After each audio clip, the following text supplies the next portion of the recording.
G'day guys, welcome back to True Eagle. Today I just wanted to take a little opportunity to take stock of where we're at in between week 1 and week 2 of the trade period. So as I understand it, trade period wraps up Wednesday night, and naturally no deals have happened over the weekend, so I'm going to release this like Sunday night as soon as it's done basically. So forgive me for being a little bit late. I'm also a little bit dusty. However, on the True Footy YouTube channel, I'll leave a link in the top right corner of this video. I did do a bit of a preview for about 20 plus trades that could happen, and those are the ones just involving players. We could see Monday, Tuesday, or Wednesday, and today of course we're going to focus on what could happen for West Coast because there's been a little bit of a development there. I've seen a few things this morning around some potential pick swaps that involve us and naturally some pick swaps that don't involve us that are really interesting and could open up a few different doors. So let's just take stock of what's happened so far.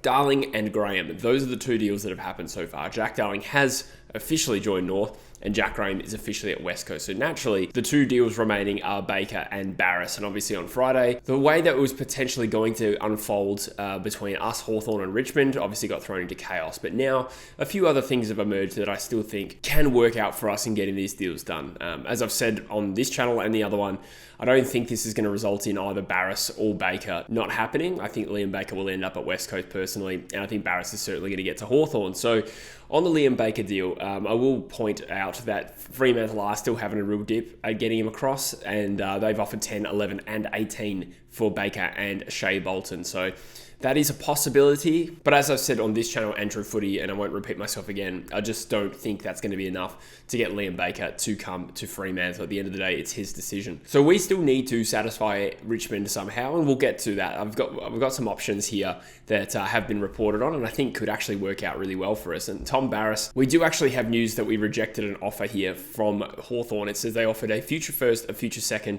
for Barrass, and us offering a future late pick, whether it be a third or a fourth. I'm not too sure. The update is that we declined that offer, which is good. That's good. And then that sets some sort of degree of expectation of what West Coast are really asking for. Now, how much better an offer are we going to get before we accept it?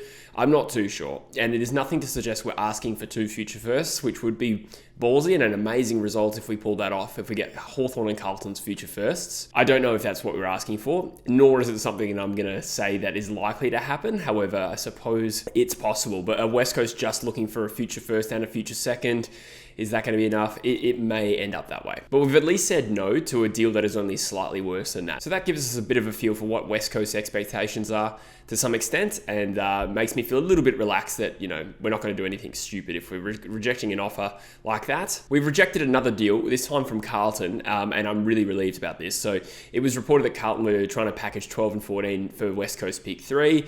Saw that all over the place on the weekend, and no one really commented on the fact that it's not a great deal for West Coast. So the news here is that we declined that offer, and thankfully that is the case. That would have been disgusting, presuming as well that we would have flipped 14 for Baker and maybe something in the 20s and just gone to the draft with 12 and 24 or whatever. That would have been disgusting. So we've declined that, which is good. However, I do think a pick swap is still going to be on the cards. A quick note on Dev Robertson as well. It's come out that he wants to get to Collingwood. I am completely fine with that. No disrespect to Dev, but now that we've added Jack Graham and possibly going to get Liam Baker too, I think the need for a player of Dev's type has diminished a little bit. Okay, he's a good defensive midfielder, but he's not a massive priority for me, and certainly not one I would want to give up anything really meaningful to get if he's contracted. However, it's come out that he wants to get to Collingwood apparently. And that one is a bit of an eyebrow raiser. The reason he's leaving Brisbane is for job security and opportunity at AFL level, and he's just gone from one contender to another. Now, there's probably less of a logjam at Collingwood, but it's still, you know, he still comfortably starts in that VFL team, I would have thought. However, power to him. Generally hope he has a good career. And it's still possible it's going to be West Coast. However, I think Dev wants to get to Collingwood. So let's get into the meat and bones of this, of how we can potentially get some deals done. Now, St Kilda has emerged as a contender to trade up with us for pick 3. So they hold 7, 8 and 27, amongst other things, in this year's draft. Now, I'll get on the front foot with this. Pick 3 is not going to get traded for 7 and 8. St Kilda would be crazy to do that. So just want to manage some expectations there. If we trade 3 for 7 and 8, we'll have done extremely well. So there's a couple of ways to look at this. I have maintained pretty much throughout that there is a pretty even talent pool in this year's draft. I mean, I don't want to pass that off as my observation. That's consistent with what everyone has said about this draft. However, we are seeing a few moves here and there of teams that are around that I don't know, 8 to 12 mark in the draft that want to push up really high. So St Kilda is apparently one of them. There's also Carlton, of course, who's targeting our pick 3 to give up 12 and 14. And there's also talk of Melbourne also trying to trade up. They might end up with 5 and 9, and then there's a suggestion they might trade up again with North Melbourne for pick 2. So my point there being is, yes, the general consensus is this is an even draft, and maybe pick 7 or 8 individually is not that much worse than pick 3. However, you are still seeing the difference in subjective opinion of this draft, where there's a handful of clubs that are looking to get into that top handful of players, and presumably midfielders like Finn O'Sullivan, Sam Lawler, Sid Draper, that kind of batch, amongst others as well. So what I'm saying there is there may be the possibility that St Kilda want to get aggressive and get into that top 3, even if, in my opinion, 7 and 8 is an amazing hand to hold and they don't necessarily need to do anything to change that. So perhaps they've got their eye on one of Jagger Smith, Harvey Langford, there's others that I didn't even name there, and they're willing to get aggressive. But in my opinion, they're not likely to be aggressive enough to offer 7 and 8 for pick 3. So what would that deal potentially look like where we get 7 and 8 from them? 7 and 27 from them is gross. I wouldn't accept that. So I'd be looking for 7 and 8 because that can open up some further options for us. But how do we get that done? So there's a couple options here. We can go 7 and 8 for 3 and 26. So they get 2 picks there. Now, again, I have no idea how likely they are to be tempted by that. It really comes down to how desperate they are to get whoever they've got their eye on. So I can also understand why 3 and 26 is gross, but for them, it may just be simply a case of, now let's get into that top 3. So that's one thing I'd offer. However, assuming that gets rejected, one thing we could also do is package 3 with a future first that we get for Tom Barrass. So you'd have to assume that deal happens first, and there's going to be at least one future first involved in that, probably just the one. So let's say it's like Hawthorn or Carlton's future first and pick 3.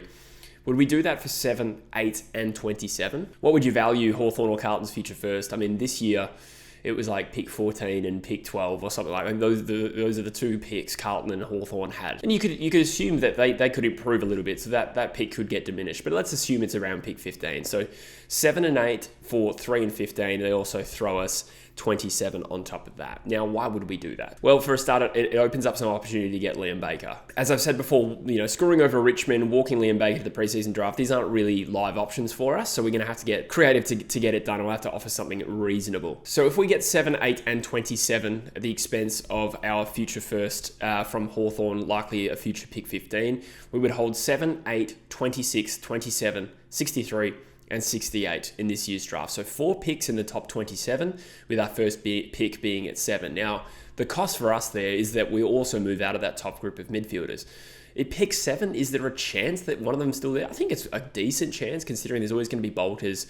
There's going to be at least one tall taken in that half a dozen, especially if North do the pick swap with Melbourne and they hold pick 5. I think they're probably going to go a tall forward. So maybe there is still a decent level midfielder there for us at 7. But there's still no clear option for us to trade for Liam Baker, considering I've just gotten rid of our future first for a start, and 26 on its own is probably not going to quite get it done. So what can we do from there? Well, I've also read that GWS are looking to get up into the early parts of this year's draft as well, and we hold 7 and 8, and they're willing to potentially package 15 and 16 for one of those picks. Now, pick 15 or 16 together could be enough to unlock one of pick 7 or 8. That would probably be a sticking point in the negotiation. But let's say, we offer pick 8 for 15 and 16. We then have 16 to offer for Liam Baker. Now, the proposed trade prior to the Carlton and Hawthorn deal happening was that we were going to trade 14 from Hawthorn to Richmond for Liam Baker, and there was a suggestion that we might get 24 back in that instance. So what if that pick is now 15 or 16? Would you trade 15 for Baker and get 24 back? Would Richmond still do that, potentially? So I'm hoping this makes sense at this point. But in this scenario, we've traded Tom Barrass out, and we've got Liam Baker in, and we hold 7, 16, 24, 26, 27, and 2 picks in the 60s. So 5 picks between 7 and 27 with 2 first rounders. We would also hold, assuming Barrass goes for a future 1 and a future 2, we'd also hold an extra future second in next year's draft. So I think from an outcomes point of view, getting everything we want done, I don't mind that. But the obvious downside there is that we don't hold a pick as early as pick 3. I think it's naturally you have to give something up to get something good, and I think 5 picks in the top 27 of a strong draft that is rated fairly even between 25 to 30 picks, that I think is an avenue for us to achieve everything we pretty much set out to in this year's trade period. And I don't think that's screwing anyone over. Of course, it relies on other clubs having motivations to move up. So you could say, if it's an even draft, why would GWS trade 15 and 16 for pick 8? Or why would St Kilda, trade 7 and 8 just to move up to 3? Well, it's being reported that there are teams interested in doing that. So hopefully we can exploit that. But I would be happy with this outcome, to be honest. And if we get something along these lines done, enter the draft at pick 7, hopefully there's a slider there, still a highly rated midfielder. I think this is the best outcome possible, and it also gets us the players we're seeking. So that's kind of a bit of a preview for how week 2 might go. By the time you watch this, it might be obsolete, but I'm looking forward to seeing what we're doing. Now that I've mapped out a semi-realistic way it could go down, that makes me happy, I feel a bit more comfortable. So I can't wait for all of that to be dashed by a terrible news story tomorrow. But anyway, guys, let me know in the comments what you think of this deal. Is there any other potential pick swaps you would look at? I mean, one is Melbourne. So they're potentially trading with Essendon tomorrow to get pick 9. They're going to hold 5 and 9 in this year's draft. I could see them targeting North Melbourne's pick 2 and say 2 and 25 and 44 for 5 and 9 from Melbourne. That seems weird on value, I agree, but Melbourne in recent times has shown an incredible aggression with trying to get early picks. Like they went after Harley, obviously, but then even getting to 6 and 11 last year, they did a lot of trades that didn't seem to make sense on value, but they just wanted their top picks in the right spots. So following from that train of thought, would they trade us 5 and 9 to get up to 3? Obviously, we'd have to give something back as well. But given that they have sometimes cut corners on getting maximum value just to get high, could we exploit that situation? Probably not if it's only moving up 2 spots. And maybe that's North Melbourne who will be seeking that one out. But I thought I'd nominate them as a contender. Anyway, guys, just spitballing. Let me know in the comments what you think, and I'll see you in the next one. Cheers.